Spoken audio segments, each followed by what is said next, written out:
मैंने कहा भाई एक बात बताओ, वो BMW चाहिए कि नहीं चाहिए, बच्चे उसमें घूमेंगे और पापा मम्मी तेरे उसमें घूमेंगे, कैसा लगेगा? बोला बहुत अच्छा लगेगा। मैंने कहा वो जो कपड़ा तूने छुआ था, वो तेरी इच्छा थी ना, सच सच बता, पैसा होता और काश तेरे पास भी अंबानी जितना पैसा होता तुरंत खरीद लेता ना? बोला हाँ। मैंने कहा ये खाना खाते समय जो राइट साइड में देख के ऑर्डर किया ना कि सबसे सस्ती डिश कौन सी है, इच्छा तो काजू करी खाने की थी लेकिन ऑर्डर दाल फ्राई की है ना? बोला हाँ। मैंने कहा ये क्या है, कंफर्टेबल है तू, या तूने सिर्फ लेबल लगा दिया है कि शायद ये वाली लाइफ मेरे लिए मुश्किल है, मैं शायद BMW नहीं खरीद पाऊंगा, इसीलिए मैं तो अपनी मारुति से खुश हूं, कहीं ये लेबल तो नहीं लगा दिया तूने?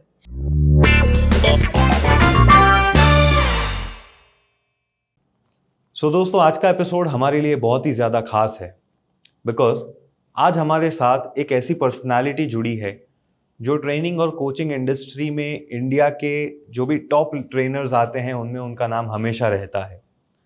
वो इंडिया के one of the very famous and very prominent motivational speaker भी हैं। उसी के साथ साथ वो टेडएक्स, जोश टॉक्स ऐसे कई सारे प्लेटफॉर्म्स पे फीचर हो चुके हैं। उनकी इस जर्नी में अब तक वो 10 मिलियन से भी ज़्यादा लोगों की लाइफ्स को ट्रांसफॉर्म कर चुके हैं। 1200 से भी ज़्यादा कंपनीज को आज वो as a business coach, as a business consultant coach करते हैं, ट्रेन करते हैं। और उसी के साथ साथ आज वो 2 Guinness book of world records के होल्डर हैं। सो आपका ज़्यादा समय ना लेते हुए मैं उस इंसान को इस पॉडकास्ट में इन्वाइट करना चाहता हूँ जिसे आप शायद प्यार से BSR के नाम से जानते होंगे। सो दोस्तों, help me in welcoming mister Bhupendra Singh Rathore. Bhupendra Singh ji नमस्कार। Thank you so much, Dhruv bhai. Thank you so much. It's a pleasure to be on your podcast, and I'm sure this is going to help a lot of people. Thank you so much BSR। So BSR बहुत ही मज़ा आया आज आपको, पहली बार हम face to face मिल रहे हैं training industry में। ऑफ कोर्स दोनों सेम इंडस्ट्रीज हैं तो नाम तो बहुत एक दूसरे का सुना था, बट जो पर्सनालिटी आपकी है ना, मतलब मज़ा आ गया सर आपको मिलके आज। Sir, thank you so much. I think वो कहते हैं ना, beauty is in the eyes of beholder. आप बिल्कुल। जैसे जैसा खुद हो वैसे ही आपको दूसरे दिखाई देते हैं। So thank you so much. बिल्कुल बिल्कुल। तो BSR आपकी एक बड़ी ही ब्यूटीफुल जर्नी रही है इस ट्रेनिंग इंडस्ट्री की।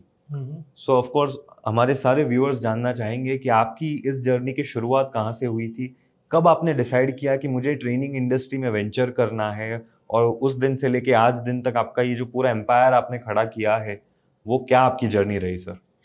मैं तो बहुत छोटी सी जगह से हूँ और बहुत टफ लाइफ थी, आई वुड से।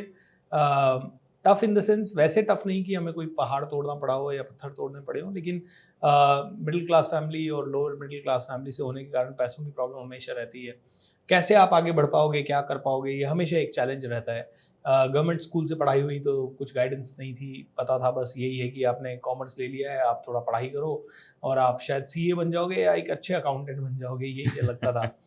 पर थैंक गॉड मेरे फादर काफ़ी ट्रैवल करते थे उस समय, तो उन्हें आइडिया था कि कंप्यूटर एक अच्छी चीज़ आ रही है, तो मैंने कंप्यूटर कोर्सेज किए और मैं IT में जॉब में आ गया। मतलब वो भी हालांकि ईजी नहीं थी क्योंकि अंग्रेज़ी नहीं आती थी, तो काफ़ी सारे इंटरव्यूज़ में फेलियर वगैरह हुआ, बट IT जॉब में आ गए। और IT जॉब में आने के बाद मैं पूना आया। पूना में कोई मुझे जानता नहीं था, तो जितने भी हमारे IT के दोस्त होते थे वो पार्टी वार्टी करते थे, मुझे वो अच्छा नहीं लगता था। तो मुझे लगता था यार कुछ सीख लें, क्या फालतू में पैसा उड़ाना है। और पैसा उड़ाने के लिए थे भी नहीं। उनमें से कुछ लोग जरूर बाहर से आते थे, उनको घर पे शायद कुछ नहीं देना होगा या वेल ऑफ फैमिली से होंगे, लेकिन हमारे लिए तो एक एक पैसा इंपॉर्टेंट था। तो मैंने कहा यार इनके साथ रहा तो पैसा उड़ जाएगा, क्या किया जाए, कुछ सीख लेते हैं। तो कुछ सीखने के चक्कर में ऐसे ही एक्सीडेंटली एक मोटिवेशनल स्पीकर से मैं मिला और उनका एक सेशन अटेंड किया। तब समझ में आया कि ये कोई लाइन भी होती है। फिर समझ में आया कि यार ये तो बहुत काम की चीज़ है, तो कुछ और कोर्सेज किए। पब्लिक स्पीकिंग सीखा, फिर माइंड पावर सीखा। ऐसे करते करते कई सारी चीज़ें करते करते एक लेवल के ऊपर आगे पहुँचे। एंड फिर 2010 में लगा यार, बस 2009 में लगने लगा कि यार यही काम अच्छा लग रहा है। तो एज अ हॉबी इसे करना चाहता था, कोई ऐसा कोई प्लान नहीं था कि प्रोफेशनल ट्रेनर बनना है, क्योंकि सोचा भी नहीं था कि अपने को कौन बोलने का पैसा देगा, बड़ा मुश्किल था। लेकिन एक बार एक बच्ची थी, उसको मैंने कोच किया और उसने पूछा पैसे कितने लोगे, तो मैंने कहा यार मैं तो अभी ट्रेनर तो हूँ नहीं, मैं तो IT में काम करता हूँ, तो मेरी सैलरी तो आ ही रही है, आपको जो मर्जी पड़े दे देना, 500 रुपये। मैं सोच रहा था 200-500 रुपये देगी, कोई स्टूडेंट थी। 8-10 सेशन उसके हुए थे और 10 सेशन के बाद उसने एक एनवलप दिया, उसमें 10,000 रुपये थे। मैंने कहा ये क्या है? बोले सर मुझे इतना ज़्यादा फ़ायदा हुआ है कि मैं आपको बता नहीं सकती, अगर मैं स्टूडेंट नहीं होती तो मैं 50,000 रुपये भी आपको दे देती अगर मैं कमाती तो। मैंने कहा ये तो बहुत अच्छी चीज़ है। तो वो बड़ा मोटिवेशन मिला कि यार अपना वो काम करके जो अपने को अब बहुत पसंद है उससे पैसा भी आ सकता है। तो फिर थोड़ा मोटिवेशन आया, फिर लगा कि यार इसमें जॉब में अगर 35,000 कमा रहे हैं, अगर ये महीने भर पूरी शिद्दत से किया तो क्या 10,000 कमा पाएंगे बस, क्योंकि 10,000 में घर चल रहा था उस समय। 35,000 जो आ रहे थे उनमें से कटकुटा के हाथ में 28,000 आ रहे थे, 10-5,000 मम्मी पापा को भेज रहे थे, कुछ EMI वगैरह में निकल जा रहे थे, तो खुद का खर्चा 10 से 12,000 ही था। मैंने कहा अगर पूरी मेहनत डाल दी तो 10 से 15,000 आ सकता है क्या? और अंदर से आवाज़ आई आ सकता है। तो जब अंदर से आवाज़ आई तो मैंने कहा प्लान करके छोड़ते हैं। फिर 1 साल प्लान किया, जॉब के साथ साथ थोड़ा बहुत कुछ किया, पानी में उतरे, देखा, समझा और एक दिन 19 मई 2010 को नौकरी छोड़ दी। तो वहाँ से लेके आपका पहला ट्रेनिंग का एक्सपीरियंस कैसा रहा? पहला ट्रेनिंग मैं कहूँगा बहुत ही डरावना एक्सपीरियंस था, क्योंकि समझ नहीं आता था कि कौन आएगा अपने प्रोग्राम में। तो मैंने ऐसे ही एक हॉल बुक किया, 80 लोगों का एक हॉल बुक किया और मैंने कहा यार अपन एक काम करते हैं, अब इस हॉल को भरते हैं। तो पैम्पलेट छपवा लिए 5,000 रुपये के, और क्या करें, तो कुछ पोस्टर छपवा लिए, डोर टू डोर जाके पैम्पलेट बांटना पॉसिबल नहीं था तो न्यूज़पेपर वाले से बात की, फिर पोस्टर छपवाए, कुछ ऑनलाइन तो उस समय कुछ था नहीं, ऑरकुट होता था जी। तो ऑरकुट पे कुछ ना कुछ डालते थे, लेकिन उससे कुछ हुआ नहीं। पूरा महीना सारी कोशिशें कर ली जो आती थी, और एक आदमी आया पूरा महीना कोशिश करने के बाद। मतलब मैंने कहा यार एक आदमी आया है, अब मैं क्या करूं, मैं सही फील्ड में हूँ या गलत फील्ड में हूँ। मैं बड़ा रोने लगा, मेरे को समझ ही नहीं आया मैं क्या करूंगा। मुझे लगा मैं बहुत गलत फील्ड में आ गया, क्योंकि दिखता तो था कि अपन 5,000 लोगों को बताएंगे तो 50 लोग आ जाएंगे, लेकिन ये फैक्ट नहीं था। 5,000 को बताने के बाद एक भी नहीं आया, और चूंकि 500 रुपये की फीस थी, खर्चा लगा हुआ था 15-20 हज़ार रुपये का, तो 500 रुपये की फीस रखी कि भाई निकल जाएगी, तो पूरा का पूरा लॉस हो गया। तो डर लगा। एंड लेकिन कहते हैं ना कि कहीं ना कहीं से जब आप मेहनत करते हो तो रिजल्ट आता है। बिल्कुल। आज आएगा या कल आएगा। तो उसी रात जिस दिन मैं वो प्रोग्राम करके घर पहुंचा और रो रहा था, तो मेरी एक फ्रेंड का फ़ोन आया कि तूने एक प्रोग्राम लॉन्च किया है, मैंने ऐसा सुना। मैंने कहा वो तो हो गया आज। बोले मैं तो आ नहीं पाई, और मैंने ना उस प्रोग्राम के बारे में मेरे एक इंस्टीट्यूट में बात की है जहाँ पे मैं सीखती थी, और वो सर ने तुझे बुलाया है। तो अगले दिन मैं उनके पास गया। पूना में एक VK फाउंडेशन करके था, विनोद अग्रवाल जी उसके ओनर थे। उनसे मैं मिला तो उन्होंने कहा एक काम करो, मेमोरी एनहांसमेंट आता है? मैंने कहा बिल्कुल आता है। अपने स्टूडेंट को एक डेमो दे दो। मैंने डेमो दिया, स्टूडेंट्स बहुत ज़्यादा मेस्मराइज हो गए। बोले इनके लिए पैसा लेके बैच करना है, थोड़ा हमारा थोड़ा आपका शेयर रहेगा। मैंने ऐसा डेमो दिया कि तुरंत आई थिंक 150-200 बच्चे एनरोल हो गए, और मेरा जो 20,000 का लॉस था वो ख़त्म होके मेरे पास 25,000 रुपये प्रॉफिट में आ गया मैं। तो बड़ा एक मोटिवेटिंग था। तो ये जर्नी है ना बड़ी अप एंड डाउन की। एक दिन डाउन था, दूसरे दिन अप था, एक महीना डाउन था, दूसरे महीना अप था। आई थिंक ऐसे ही चलती रही। लेकिन बेस्ट पार्ट ये रहा कि एनर्जी कम नहीं होने दी मैंने अपनी। हर बार ज़्यादा एनर्जी लगाई। कभी अगर कोई फेलियर हो गया तो उसको एज अ चैलेंज लिया कि यार अगली बार तो वापस करके रहूँगा, देखते क्या होता है। आई थिंक वो जो थोड़ा सनक थी ना, वो सनक से बहुत कुछ हो गया।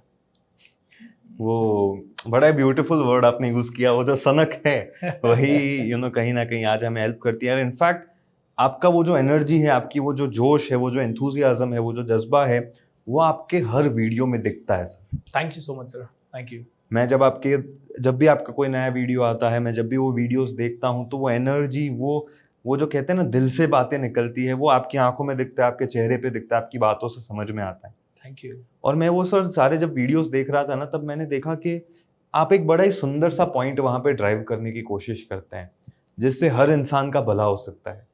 और वो एक पॉइंट है, think out of your comfort zone, think big. In fact आपका think rich, that is the name that you use. तो सर सिर्फ सोचने से, या फिर आपकी सोच, आपके बिलीफ, आपके थॉट्स, वो हमारी जिंदगी में क्या मायने रखते हैं?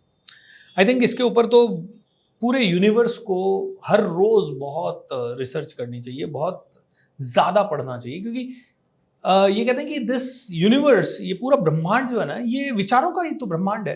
बिल्कुल। इंसान जब नहीं सोच पाता था, जंगल में रहता था, फिर उसने सोचा कि यार मुझे तो कुछ करना है, तो वो ऐसे ही पत्थर रगड़े, उससे कुछ चिंगारी आई, तो उसने सोचा ये तो आग हो सकती है, और आग हो गई। एंड फिर उसने कहा यार मुझे यहाँ से वहाँ जाना है, कैसे जाऊँ, लेकिन कोई कुछ समझ नहीं आ रहा, तो उसने पत्थर को गोल किया और उस गोल पत्थर पे कुछ तो लगा दिया, और वो चलने लगा, अरे 4 ऐसे पत्थर हुए और उस पर मैं बैठ गया तो पहिया हो गया। तो ऐसे आविष्कार होते रहे, सोच नहीं आई तब तक कुछ हुआ ही नहीं। आज आप और मैं मिल रहे हैं, सोच का नतीजा है। आज इस पॉडकास्ट को जो देख रहा है वो सोच का नतीजा है। उसने सोचा कि यार ये कुछ तो थंबनेल ठीक लग रहा है, या तो मैं इस पर क्लिक करूं। जब तक आपके माइंड में वो सोच नहीं आया तब तक आपने किया नहीं। अब प्रॉब्लम ये है कि लोग बड़ा छोटा सोचते हैं। वो सोचते हैं घर चला लूं, और कुछ लोग सोचते हैं यार मैं कैसे बहुत बड़ा पॉलिटिशियन बन के देश चला लूं। अब ये देखिए थॉट्स का फर्क है। जो देश चलाने की सोचता है वो बचपन से समाज सेवा में लगता है, बचपन से वो सारी कॉलोनी के सारे झमेलों को अपने सर पे उठाता है, नेतागिरी करता है। कभी सड़क टूट गई तो आंदोलन कर देगा, किसी के घर में गैस सिलेंडर नहीं है तो वो आदमी कर देगा, और लोग सारे कहेंगे ये बेवकूफ आदमी है, ये गधा है, ये तो फालतू करता रहता है, पढ़ाई में अच्छा नहीं है, ये नहीं है। और जिसने सोचा कि मैं पढ़ाई करके घर चला लूं, वो पढ़ाई करके घर चला रहा है, 20,000, 50,000, 1 लाख, 2 लाख, 5 लाख कमा रहा है। लेकिन जिसने इस तरह के पापड़ बेले, सब तो नहीं लेकिन 90% ऑफ देम अगले 15 से 20 सालों में या तो ये रियल एस्टेट एजेंट बन जाते हैं बहुत बड़े, ये बहुत धनवान बन जाते हैं, ये जो कॉन्ट्रैक्ट्स वगैरह होते हैं रोड वगैरह के, ये लेने लग जाते हैं। कोई इनमें से पॉलिटिशियन बन जाता है, कोई इनमें से पॉलिटिशियंस का असिस्टेंट बन जाता है, कोई इनमें से शायद बहुत बड़ा बिजनेस शुरू कर देता है, कोई ट्रेडर बन जाता है। मैंने तो देखा है ध्रुव जी, अक्सर 98% लोग जो अनएजुकेटेड हैं या below I would say graduate हैं, वो लोग एंटरप्रेन्योर्स हैं। Absolutely, many of them are entrepreneurs. 98%, मतलब 98% एंटरप्रेन्योर्स वो हैं जो अनपढ़ हैं। सिर्फ 2% एंटरप्रेन्योर्स वो हैं जो बहुत ज्यादा पढ़े लिखे हैं। And such a different thing, क्योंकि पढ़ा लिखा आदमी कहता है सिक्योरिटी से खेलो भाई, 50,000 की तो सैलरी सिक्योर हो गई है क्योंकि मैंने MBA कर लिया है, अब वो 50 जीरो ना हो जाए। बिल्कुल। और जिसको कुछ नहीं आता वो कहता है यार अपन ने धक्के खाए हैं, एक काम करते हैं, कुछ नहीं पानीपुरी का ठेला लगा लेते हैं। वो पानीपुरी का ठेला लगाते लगाते फिर कहता है यार इसमें लोग अच्छे आने लग गए, अब एक काम करते हैं कचौरी भी साथ में बेच लेते हैं। फिर वो कहता है कचौरी के साथ साथ नींबू पानी भी बेच लेते हैं, शरबत भी बेच लेते हैं। ऐसे करते करते एक दुकान कब बन जाती है और कब वो करोड़पति बन जाता है पता ही नहीं चलता। तो कहते हैं कि ये थॉट्स का यूनिवर्स है। मैंने विचार डाला हाथ ऊपर उठाना है तो ही हाथ ऊपर उठेगा, और हाथ नीचे उठाना है तो नीचे। तो आपकी जिंदगी में वो ही आ रहा है जो आपके विचार है। और जो भी इंसान कह रहा है कि मैं तो अनलकी हूं, वो भी आपका विचार है। और मैं, मेरे जैसा इंसान कहता है पैसा मेरा सबसे अच्छा दोस्त है, मेरे पास बार बार आता है, हर बार आता है, दिन में आता है, रात में आता है, अंधेरे में आता है, उजाले में आता है, कैश में आता है, क्रेडिट में आता है, हर तरह से मेरे पास पैसा आता है, पैसा ही पैसा आता है, मुझे ढूंढ ढूंढ के आता है, जब जाता है तो मल्टीप्लाई होके आता है, हजारों गुना ज्यादा मल्टीप्लाई होके आता है। तो जब मैं ये बार बार बोलता हूँ ना, सच बोल रहा हूँ, आज 5 साल तो हो गए इसे बोलते हुए मैं, और हर रोज पैसा है, वाह, अलग अलग तरीकों से आया है। कभी कोई बोला, अचानक से कॉल आया, मैं कॉर्पोरेट ट्रेनिंग करवानी है, कभी किसी का कॉल आया मुझे आपका सबसे बड़ा वाला प्रोग्राम करना है, कभी कोई कहता है सर आपसे एक यूट्यूब बनवाना है वीडियो, कोई कहता है सर आपके साथ पार्टनरशिप करनी है, कोई कहता है आप कहाँ करना है, और गिफ्ट्स के रूप में भी आता है लग्जरी के रूप में भी आता है। मैं ये बोलने लगा तब से मिरेकल होने लगे। आज ही सुबह मैं किसी के साथ बैठा था, वो लेडी 3 साल से बहुत परेशान थी, बहुत ज़्यादा चैलेंजेस में थी। मतलब मेरा ग्रुप, एक मैं अहमदाबाद आपसे मिलने आया हूँ तो वो सब लोग होटल में मुझसे मिलने आए। बिल्कुल। ये सब लोग मुझसे 18 दिन पहले जुड़े, 18 दिन या 1-1.5 महीना पहले। 1-1.5 महीना पहले मैजिक ऑफ थिंकिंग रिच था, फिर 18 दिन से हमारा कमांडो ट्रेनिंग चल रहा है। ये लेडी 3 साल से परेशान है। क्यों? क्योंकि इनका डिवोर्स हो गया था और बहुत नेगेटिव कह रही थी कि मैं तो सुसाइड करने वाली थी। बोले पिछले 18 दिन में मिरेकल हुआ, मेरे बच्चे जो मेरे साथ नहीं रहना चाहते थे वो खुद आके बोलते हैं अब तो हम आप ही के साथ रहेंगे। बोली अब मैं इतनी पॉजिटिव हो गई हूं 18-20 दिनों के अंदर कि सब कुछ हुआ। क्या मिरेकल्स कैसे हो गया? जो बच्चे 3 साल में नहीं आए वो 18 दिन में कैसे आ गए? एक आदमी कहता है सर मेरी तो बिल्कुल जॉब वॉब सब चली गई थी और मैं बिल्कुल डिप्रेशन में घर बैठा था, एंड आपका एक program magic of thinking rich देखा, उसी समय मुझे अंदर से कुछ हुआ, मैं तो नेगेटिव था, इन चीजों के बारे में देखता नहीं था, और ये खत्म होते होते तो मेरे पास आगे होके इतने असाइनमेंट आने लग गए कि आज 2 साल के अंदर मेरा 6 करोड़ रुपए का टर्नओवर है। वाह। तो यहाँ पे हम लोग यही चर्चा कर रहे थे कि ऐसा क्या हुआ कि हमने विचार बदले और धीरे धीरे पूरी डेस्टिनी बदल गई।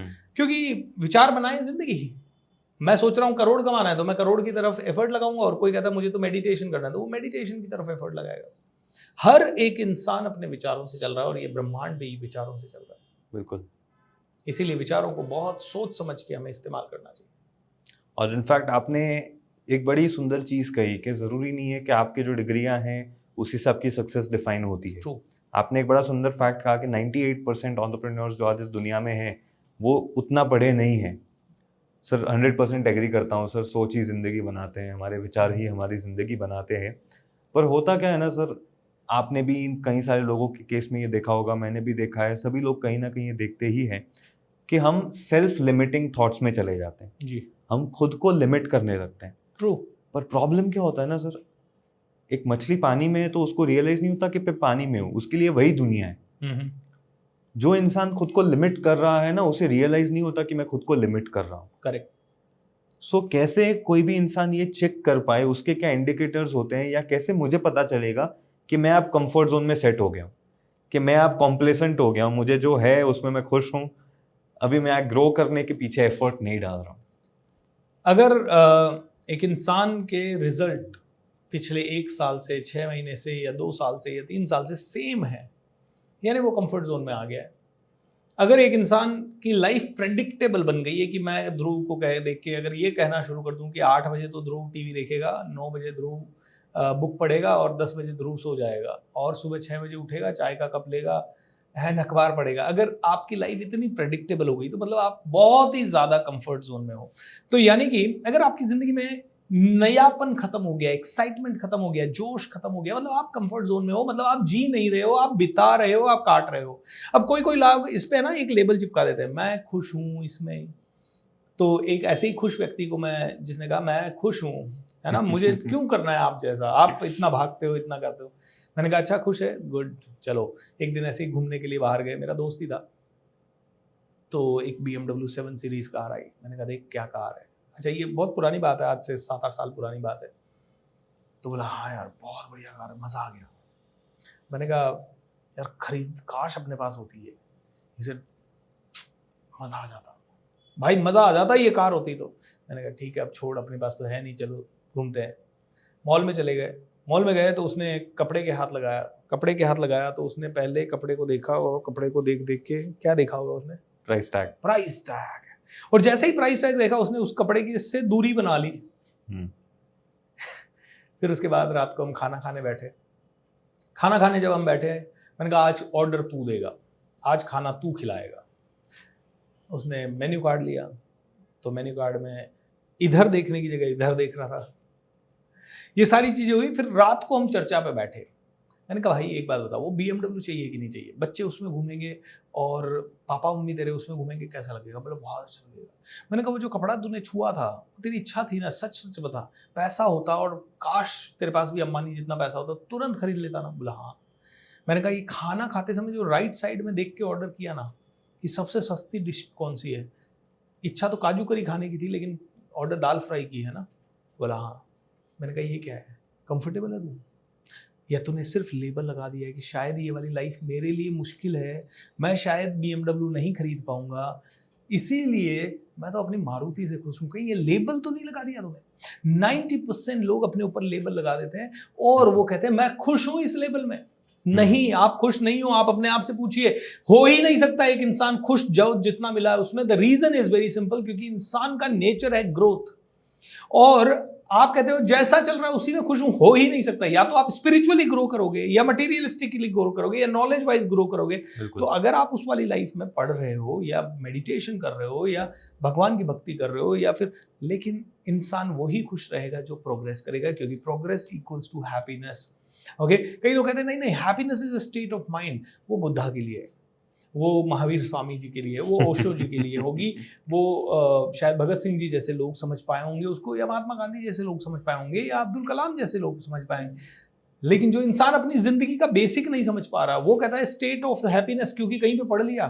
तो मैं कहूँगा आपके और मेरे जैसे इंसानों के लिए जब जब हम ग्रो करते हैं तब तब हैप्पीनेस होगी। जैसे कि ये पॉडकास्ट है, 1000 लोग देखेंगे हमें खुशी होगी, 2 देखेंगे और खुशी होगी, 2 लाख देख लिए तो हमें और खुशी होगी, और 20 लाख देख लिए तो और ज्यादा, अरे वायरल हो गया हमारा वीडियो, और ज्यादा खुशी होगी। बिल्कुल। और 2 करोड़ लोगों ने देख लिया तो शायद हम एक बार तो नाच ही लेंगे। Progress equals to happiness. So जितनी प्रोग्रेस एक इंसान करता है उतना वो खुश होता जाता है, उतना ज्यादा उसके अंदर का क्वेश्चन, उसके अंदर की desire to do more becomes great. कुछ लोग इसको गलत सेंस में ले लेते हैं कि यार पैसे वाले बहुत ग्रीडी हो जाते हैं। ऐसा नहीं है, इट्स नॉट कि ट्रू विद एवरीबडी। हाँ, कई लोग हो जाते हैं, लेकिन जब वो बहुत पैसा कमाते हैं तो अचानक से अंदर से आती है यार, अब पैसा तो आ गया किसी के पास, मुकेश अंबानी के पास तो सारा पैसा है, वो आज सारे धंधे बंद कर दे तो भी वो पुश्तों तक खा सकता है आराम से बैठ के। लेकिन इट्स नॉट बिकॉज कि वो पैसा कमा रहा है इसलिए अब काम कर रहा है, उसको चाहिए अब उसके लिए नशा अलग है कि यार और ज़्यादा अमीर कैसे बनूं, और ज़्यादा लोगों को रोज़गार कैसे बनाऊं, या इस तरह की चीज़ें हैं उनके लिए। सो प्रोग्रेस इज़ द रूल। और हाँ, वो लोग बेकार हो सकते हैं जो पैसा कमा कमा के सिर्फ बैंक में रख रहे हैं, न तो रोज़गार दे रहे हैं किसी को, न मरने के बाद अपने बच्चों को दे के जा रहे हैं, या ना किसी तरह की कोई समाज सेवा कर रहे हैं। I think you must earn a lot of money. ये आपकी रिस्पॉन्सिबिलिटी है, क्योंकि हर अच्छा आदमी जब बहुत पैसा कमाता है तो वो दुनिया को सेवा करता है, and I think you must do that. Absolutely. I saw a very beautiful video of Shahrukh Khan. Is like कि कभी कभार इंटरव्यूज में उनको कोई ऑडियंस में से या कोई रिपोर्टर पूछता है, सर आपको कभी इच्छा नहीं होती ठेले की पाव भाजी खाने की? सर आपको कभी इच्छा नहीं होती मेट्रो में वो लोकल में सफर करने की? जी। शाहरुख कहते हैं मुझे नहीं होती, मैंने बहुत मेहनत की है वहां से यहाँ आने में। ट्रू। सो मैं वापस वहां क्यों जाऊं? अब क्यों मुझे इच्छा होगी धक्का खाने की? बोले कि मुझे पसंद आता है बड़ी गाड़ियों में घूमना, ट्रू। मुझे पसंद आता है 6-7 बॉडीगार्ड मेरे सराउंडिंग में रहते हैं, मुझे लोगों से दूर रखते हैं, लोग मेरे साथ सेल्फी खिंचाने आते हैं, मेरा ऑटोग्राफ लेने आते हैं, मुझे पसंद आता है और मैंने ये जगह पहुंचने के लिए मेहनत की है। करेक्ट।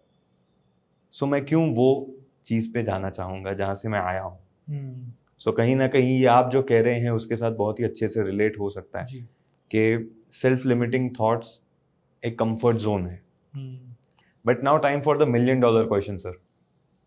वेलकम। बड़ा सोचने का सही तरीका क्या है?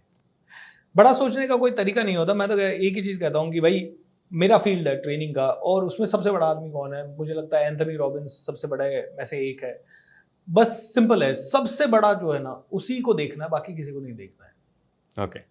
मुझे तो ये लगता है कि आपको जिस भी फील्ड में जाना है, for example you want to become a scientist, तो सबसे इंस्पायरिंग और सबसे बड़ा साइंटिस्ट कौन है, बस उसी को देखना। उसके अलावा कोई, वो अर्जुन को मछली की आंख दिखाई देती है, बस वैसा ही आपको भी वो मछली की आंख दिखाई देनी चाहिए, बस that's it, nothing else, nothing more. And उसके साथ साथ डेफिनेटली संगत आदत गुरु, जो मैं हमेशा बोलता हूँ कि एक अच्छी संगत में रहोगे और एक अच्छे गुरु के पास, तो वो सिस्टमेटिक तरीके से आपको थोड़ा बड़ा सोचना सिखाएगा। जैसे मुझे पता है कि आज जो आदमी 10,000 कमा रहा है वो एकदम से 10 करोड़ के बारे में नहीं सोच पाएगा, या 10,000 करोड़ के बारे में नहीं सोच पाएगा। तो उस इंसान को ऐसे लोगों के साथ जाना चाहिए जहाँ पे 10,000 कोई कमाता था और वो 2 लाख कमाने लगा। और जब वो उन लोगों की संगत करता है तो उसको इंस्पिरेशन मिलती है। ऐसे टीचर्स की जब वो संगत करता है जो ऐसा करवा पा रहे हैं, तो उसको बड़ा अच्छा लगता है। एंड सो संगत, आदत, एंड देन गुरु।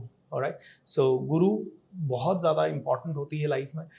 एक चीज़ है जो आजकल लोगों को लगता है कि यार हम मोटिवेशनल गुरुज या हम स्पिरिचुअल गुरुज, सभी लोग ढोंगी होते हैं, सभी लोग बकवास होते हैं, सभी अपनी दुकान चला रहे हैं, और ऐसे केसेस भी आ जाते हैं जहाँ 1-2 लोग चीटर्स होते हैं, पकड़े जाते हैं या किसी तरह के। लेकिन आई थिंक अभी भी 95% से ज़्यादा teachers, trainers, coaches, they are very genuine, and उनके पास जाने से भी काफ़ी हेल्प हो सकती है। बिल्कुल सर, इट्स लाइक आपने जो कहा ना, संगत आपकी शुरुआत वहाँ से होती है आपके ग्रोथ की।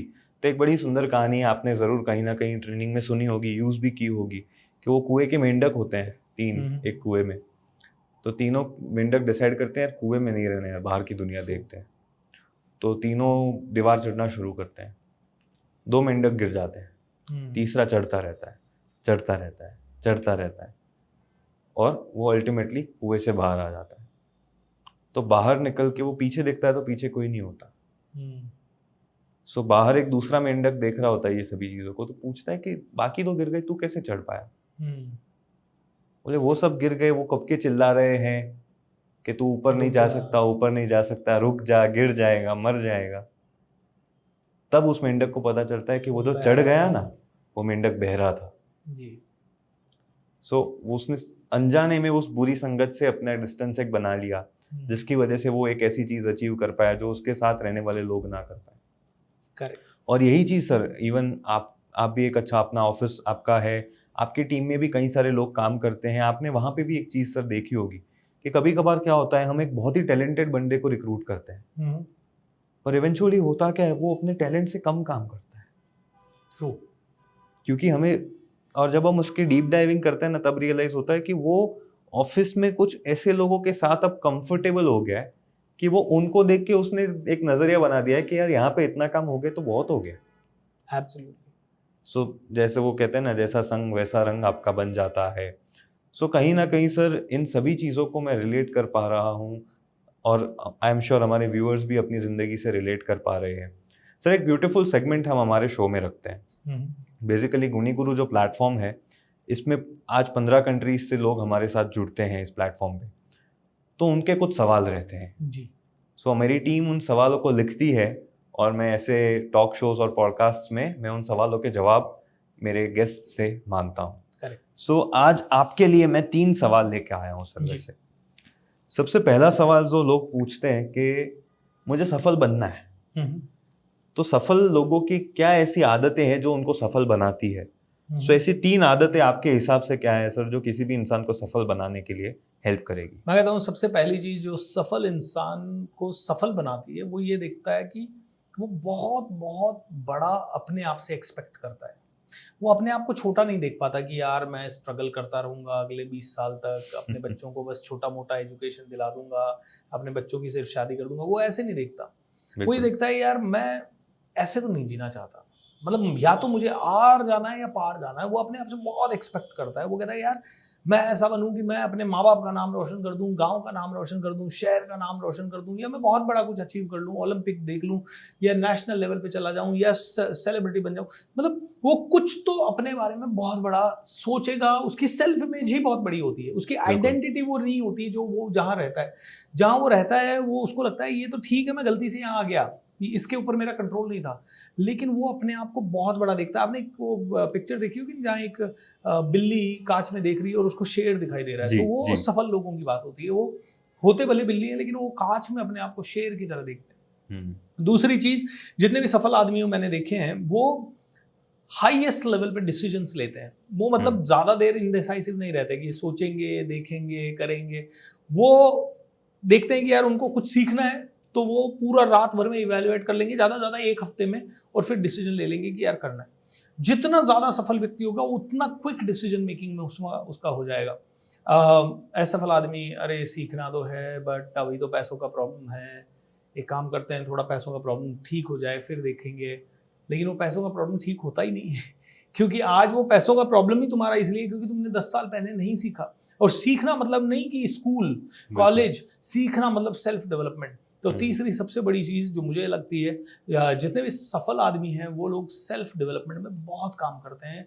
उसके लिए पैसा खर्च करते हैं, उसके लिए लोगों के पास जाते हैं, उसके लिए किताबें पढ़ते हैं, उसके लिए मेडिटेशन करते हैं, उसके लिए सेल्फ रिव्यू करते हैं, एनालिसिस करते हैं।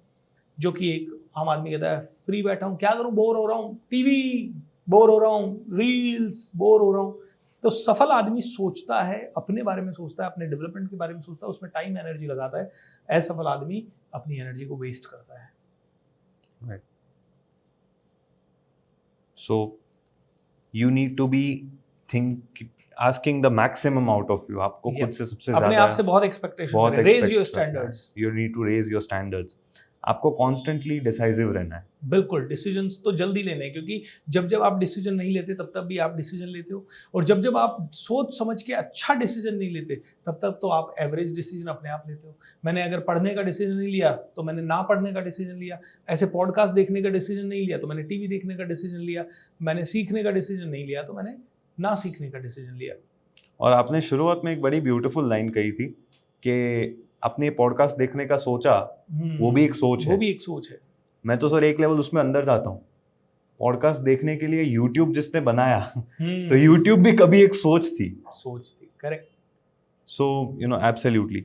सर दूसरा सवाल मेरा आपसे ये है कि कई सारे लोग हमारी टीम से बात करते हैं जो अपनी लाइफ में कोई प्रॉब्लम फेस करते हैं, कोई सेटबैक फेस करते हैं, और वो अपने ग्रोथ में अटक जाते हैं या अपने लाइफ में डेवलप करना रुक जाते हैं। सो आपके हिसाब से what is the best way to deal with setbacks? आपके जीवन में अगर सेटबैक्स है तो सबसे पहले तो वो बहुत बड़ी ब्लेसिंग है क्योंकि वो बहुत कुछ सिखा रहा है। मैंने तो देखा है कि जब सेटबैक्स आते हैं तो बहुत बुरा लगता है, मतलब ऐसा लगता है लाइफ रुक गई है, शायद वापस यहाँ से आगे बढ़ ही नहीं पाएंगे। लेकिन आपको उस समय, जिस समय आप गिरे हुए हो, उस समय ज्यादा एनर्जी चाहिए। जिस समय आप बीमार हो, ज्यादा हैवी डोज चाहिए। उस समय तो आपको अपने टीचर्स के पास जरूर जाना है, उस समय तो बुक्स के पास जरूर जाना है, उस समय तो पॉजिटिविटी का डोज जरूर लेना है। लोग जब सेटबैक में होते हैं वो कहते हैं यार पॉजिटिविटी काम नहीं करती, I don't relate to it, मैं तो इतना पॉजिटिव रहता था, मेरे साथ बुरा हो गया। भाई कंप्लेनर मोड से बाहर निकल एंड क्रिएटर मोड में आ जाओ। और क्रिएटर मोड क्या है? मैं कर सकता हूं। तो ये कौन देगा उस समय जब आप गिरे हुए हो? तो कौन देगा ये आपको? ये आपका सिर्फ कोई ना कोई शागिर्द, कोई हम सफर, या कोई आपका गुरु, कोई बहुत बड़ा इंस्पायरिंग इंसान, तो कोई तो होना चाहिए जो आपको उस समय हेल्प कर सके। और हेल्प कई बार लोग करने को तैयार हैं लेकिन आप मांगते नहीं हो। सो ask for help, ask for help. उसके बाद आप ऐसे लोगों के पास जाएं जो हेल्प कर सकते हैं। एंड तीसरी चीज जो वो बताएं उसको फिर पूरी दिल से करके देखो। अगर मान लीजिए आपके पास 1 साल से सेटबैक चल रहा है और 1 साल से आप बहुत प्रॉब्लम में हैं, तो मतलब आपने तो सारी विजडम्स लगा ली होगी, फिर भी आप उससे बाहर नहीं आ पा रहे, तो why not going to the right people. लोग सोचते हैं right people will take money, right people मेरा फायदा उठा लेंगे, इसीलिए वो सेटबैक को अपने अंदर ही रखते हैं। वो कोई मिरेकल का एक्सपेक्टेशन करते हैं, जो कि हो सकता है, लेकिन नेगेटिव लोगों के साथ पॉजिटिव कैसे होगी? ओके, चाय में नमक डालूं तो मीठी कैसे होगी? राइट? अगर आपको चाय को मीठा बनाना है तो नमक नहीं शक्कर डालनी है। यानी कि अगर आपकी चाय कड़वी भी हो गई है तो जितना कड़वा होगा उतना ज़्यादा उसमें शक्कर पड़ेगी। अब सो आप में से हर एक इंसान जब सेटबैक में है तो उतनी ही ज़्यादा पॉजिटिविटी की डोज डालें, उतनी ही ज़्यादा बुक्स पढ़े, उतने ही ज़्यादा वीडियोज़ देखे, उतने ही अच्छे गुरुओं के पास जाए। ये पहली चीज़ है। दूसरा, डिसाइड कर ले कि ये अब हुआ है, आगे बार नहीं होगा। तीसरा, अपने आप को बोले कि ये अगर मेरी ज़िंदगी में सेटबैक है तो ही मेरी लाइफ के ऊपर मूवी बनने के चांसेस हैं। कोई हीरो बनता है ऐसे ही कि भाई मुकेश अंबानी का बेटा है, पैदा हुआ है silver spoon, billions of dollar के साथ, अब उसके ऊपर मूवी बने, कौन इंस्पायर होगा? अच्छा, उसके ऊपर कोई इंटरेस्टिंग उसने किया हो तो बने, लेकिन वो और रिच था और रिच हो गया। वो 200 बिलियन डॉलर पे था, वो 250 बिलियन डॉलर पे अपनी कंपनी को ले गया, तो मूवी नहीं बनेगी। जीरो से किया, जीरो में गए, माइनस में गए, नेगेटिव में गए, सारा पैसा खो दिया, बर्बाद हो गए, और फिर खड़े हुए और फिर 50 बिलियन डॉलर पे पहुंचा दिया अपनी कंपनी को, अब मूवी बनता है। तो अगर आपकी लाइफ में सेटबैक से मतलब आपको दुनिया और जिंदगी बहुत बड़ा हीरो बनाना चाहती है, टेक इट पॉजिटिवली। इनफैक्ट आप और हम दोनों कहीं ना कहीं आईटी से जुड़े हुए हैं। आपकी भी शुरुआत आईटी से, मैं भी आईटी से ही काफ़ी अच्छे से जुड़ा हुआ हूँ। तो लॉजिकली जब हम वो लॉजिक मैप बनाते हैं आईटी में, सो मैं तो मेरे पब्लिक स्पीकिंग के कोर्सेज में भी यही कहता हूँ कि ठीक है, लेट अस से आप एक सेल्स का काम कर रहे हैं, आप एक जगह चेक लेने गए, ऑर्डर लेने गए, आपको ऑर्डर नहीं मिला, आप उदास हो गए, सेटबैक मिला, ठीक है, आप रुकते क्यों हैं? आप दूसरे को मिलेंगे, बेनिफिट क्या है, पर वो क्या है, फायदा क्या होगा? अगर काम हो गया तो प्रॉफिट, सेल हो गया जी, नहीं हुआ तो सेल नहीं होगा। अभी कौन सा हो रहा है? एब्सोल्युटली। अभी आप शांति से बैठे हो तो अभी कौन सा हो रहा है? करेक्ट। सो लॉजिकली अगर देखने जाए तो सेटबैक से रुकना वो लॉजिकली भी करेक्ट नहीं है। सो 100% सर आप जो कह रहे हैं उससे मैं एग्री करता हूँ। जो तीसरा सवाल हमारी टीम को ज़्यादा मिलता है सर, वो है कि ज़्यादातर पूरी दुनिया के कोचेस कहते हैं कि खुद को जानो, खुद की स्ट्रेंथ्स को जानो, खुद की वीकनेसेस को जानो। तो सेल्फ अवेयर होने के एक्चुअल फायदे क्या हैं? हजारों गुना फायदे हैं। जैसे फॉर एग्जांपल आज मैं आप पे गुस्सा कर देता हूँ किसी भी चीज़ को लेके, है ना, लेट्स से, और मैं इसके बारे में अवेयर भी नहीं हूँ। अब आप मेरे से दुश्मनी पाल के बैठ गए, और उसके बाद मैं मान लो मैं अहमदाबाद में आया हूँ और मेरा कोई काम है और आपको पता चल गया कि BSR का काम है, और वो आदमी जो मेरा काम कर रहा है वो आपका मिलने वाला है खास, आप क्या करोगे? आप उसको बोलोगे इसका काम तो बिल्कुल नहीं होना चाहिए, चाहे तू मेरे से करोड़ ले ले। करेक्ट? तो आप मेरा काम बिगाड़ना चाहोगे। अब 1 सेकंड का मेरा गुस्सा, जो कि इतना ब्यूटीफुल रिलेशन है, वो मेरा इतना बड़ा नुकसान कर रहा है। तो एक्चुअल में लोग अपना नुकसान, अपनी कब्र खुद ही खोदते हैं, कोई कब्र खोदने वाला नहीं है। आदमी नेगेटिव पैटर्न में कब चला जाता है? जैसे मैं आपको एक और चीज बताऊं, हमारे पेरेंट्स भी कई बार अवेयर नहीं होते, हमारा वातावरण भी वैसा नहीं होता। एक बच्चा जब तक 15 साल का होता है तब तक 1500 मर्डर या उससे कहीं ज्यादा 15,000 मर्डर देख चुका होता है टीवी के ऊपर। वीडियो गेम वगैरह जो खेलता है वो बच्चा तो हर दिन में 1500 मर्डर देख चुका होता है। अब एक बच्चा जो 15 साल का है वो इतने मर्डर अगर देख रहा है, और हम उसे देखने भी दे रहे हैं क्योंकि हमारे भी हाथ में एक लेवल के ऊपर कुछ नहीं है, तो आपने सुना होगा आजकल कि एक बच्चे से माँ बाप ने मोबाइल ले लिया, उसने माँ बाप का मर्डर कर दिया। एक बच्चे के दोस्त ने उससे कुछ पबजी वगैरह में कुछ कर दिया, उसने 2-4 का मर्डर कर दिया। अमेरिका में ऐसे कई बार होता है कि बच्चा गन लेके अपने साथियों को शूट कर देता है। ऐसा क्यों हो रहा है आज की इतने सारे रेप्स हो रहे हैं, इतने सारे क्राइम्स हो रहे हैं, क्यों? पहले तो इतना तो नहीं था, या था तो शायद दिखते नहीं थे, लेकिन आज दिखता है और इसके बारे में बहुत बात होती है, तो ऑटोमेटिकली आदमी के माइंड में वो पिक्चर्स जाती है एंड इसी के लिए आजकल क्राइम ज़्यादा बढ़ रहा है।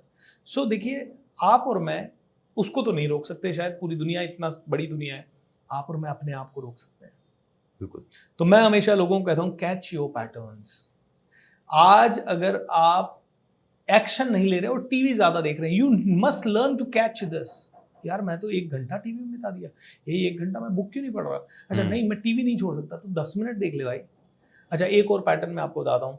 आज हर आदमी, आप चले जाइए, बड़ा आदमी जो है ना, कोई बड़ा आदमी इन द सेंस एज में बड़ा, 50 साल, 40 साल, 30 साल, दिन भर पता है क्या देखेंगे? राहुल गांधी क्या कर रहा है, मोदी जी क्या कर रहे हैं, सपा क्या कर रही है, गुजरात में इलेक्शन कौन सा हो रहा है, कौन जीतेगा कौन नहीं जीतेगा, राजस्थान में क्या आ रहा है, कौन सा।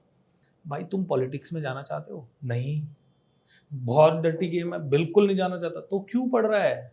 जिधर जाना चाहता है तो उसके बारे में पढ़ना। पॉलिटिक्स पढ़नी भी है तो 15 मिनट, 10 मिनट बहुत हो गया अपडेट होने के लिए, है ना। हेडलाइन देख ली बस, बहुत हो गया। तुम्हें जाना ही नहीं है, और अपडेट भी होके सर क्या करेंगे उस फील्ड में? मतलब मैं ट्रेनर हूं, मेरे को पॉलिटिक्स के एग्जांपल भी नहीं देने। क्यों नहीं देने? क्योंकि मैं बीजेपी के किसी लीडर का एग्जांपल देता हूं, 50 लोग कमेंट करते हैं कि साला ये तो बीजेपी ने पैसा दिया दिखता है। मैं कांग्रेस का एग्जांपल देता हूं, बीजेपी वाला कमेंट, तो मुझे तो उधर जाना ही नहीं है, तो उसमें अपडेट भी होके क्या करूं? नहीं, देश की जनरल नॉलेज होनी चाहिए।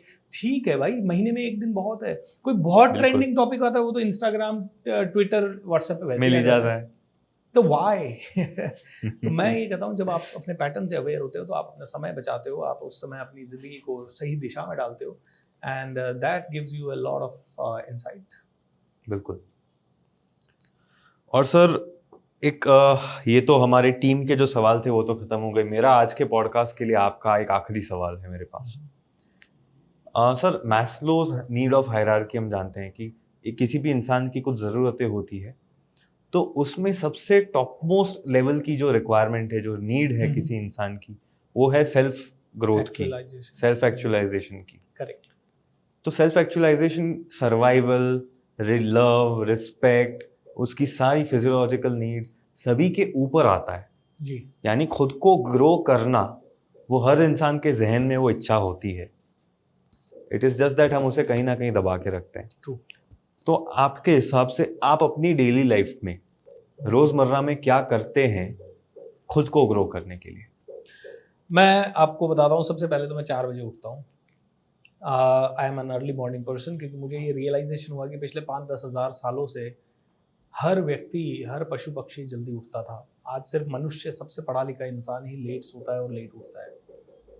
हमारे राजा महाराजा, हमारे ऋषि मुनि, सभी लोग जल्दी उठते थे, एंड इतने हज़ारों सालों से अगर वो जल्दी उठते थे तो हम क्यों नहीं? तो सबसे पहले तो मुझे वो लगता है, उसके कई सारे लॉजिकल रीज़न है। जैसे सुबह 4 बजे से लेके सुबह 7 बजे तक ना आप टीवी देख पाओगे, ना आप रील्स देख पाओगे, ना आप फालतू में किसी दोस्त से बात कर पाओगे, ना ही आप कोई मूवी नेटफ्लिक्स देख पाओगे, ना ही आप कोई भी घटिया कंटेंट देख पाओगे। पूरी दुनिया में जहाँ जहाँ भी उस समय 4 बजे है ना, वहाँ वहाँ शांति है। वहाँ पे सिर्फ भगवान के भजन हो रहे हैं। जितने भी काले धंधे भी होते हैं वो भी रात को 2, 3, 4 बजे तक ऑलमोस्ट खत्म हो जाते हैं। बिल्कुल। तो और होते भी हैं तो बहुत नेग्लिजिबल है। मतलब पूरी दुनिया, पूरे आपके अहमदाबाद में अगर कोई रात भर नाइट क्लब खुला भी होगा तो एक खुला होगा। रात को 12-1 बजे तक तो कई रेस्टोरेंट खुले होते हैं, उसके बाद धीरे धीरे सब बंद हो जाते हैं। और रात को कोई पब वगैरह है, एक आधा कोई सुबह 3-4 बजे तक खुला होगा या 5 बजे तक खुला होगा।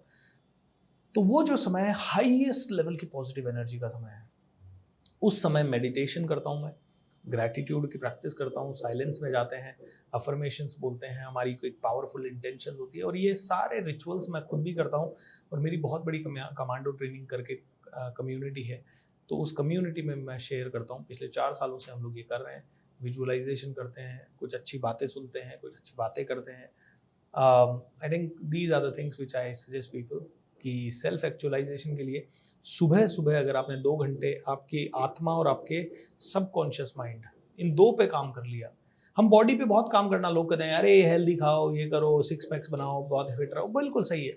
लेकिन मैं अगर आपसे पूछूं बॉडी ज़्यादा इंपॉर्टेंट की आत्मा, आई थिंक आत्मा और सबकॉन्शियस माइंड ये बॉडी से भी हज़ारों गुना ज़्यादा इंपॉर्टेंट है, लाखों गुना ज़्यादा इंपॉर्टेंट है, और इसको लोग इग्नोर कर रहे हैं। तो मैं कहता हूँ इसके ऊपर ज़ोरदार काम करो और फिर देखो आपकी ग्रोथ क्या होती है और उसके बाद आप कहाँ पहुँचते हो। बिल्कुल सर, 100% मैंने आज के पॉडकास्ट के लिए आपका एक नया नाम रखा है। क्या? तो BSR भूपेंद्र सिंह राठौड़ तो है ही सर, पर उसी के साथ साथ a brilliant personality, a smart gentleman and a real human, BSR। Thank you सो यही मच। मैं आपके लिए कहूँगा सर। बहुत ज़्यादा मज़ा आया आपके साथ ये पॉडकास्ट शूट करके, आपके साथ इतनी सारी बातें जान के। और just as a concluding note, आप हमारे व्यूअर्स के साथ अगर कुछ शेयर करना चाहें। बस दोस्तों मैं तो ये कहूँगा जियो या मरो, लेकिन जो भी करो कमाल का करो। एक ज़िंदगी है, छक्का लगा दो, चौके पे भी क्यों सेटल होना। बिल्कुल, तो ये मूवी बनेगा। So, alright, thank you so much BSR हमारे पॉडकास्ट में आने के लिए, अपना कीमती समय हमें देने के लिए।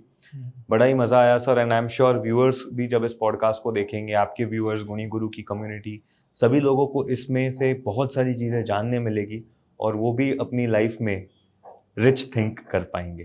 थैंक यू सो मच ध्रुव भाई, may you grow by leaps and bounds, and thank you so much for inviting. दोस्तों आप सभी भी ये पॉडकास्ट देख रहे हैं, इसे शेयर करें और ज़्यादा लोगों को इसे देखने को बोलें, so that I am sure they will have some kind of spark. And Dhruv भाई, you are doing an amazing work. Thank you so much. ऐसे ही आप करते रहें। Thank you so much. Thank you so much viewers for watching this video. मिलते हैं अगले episode में। Thank you.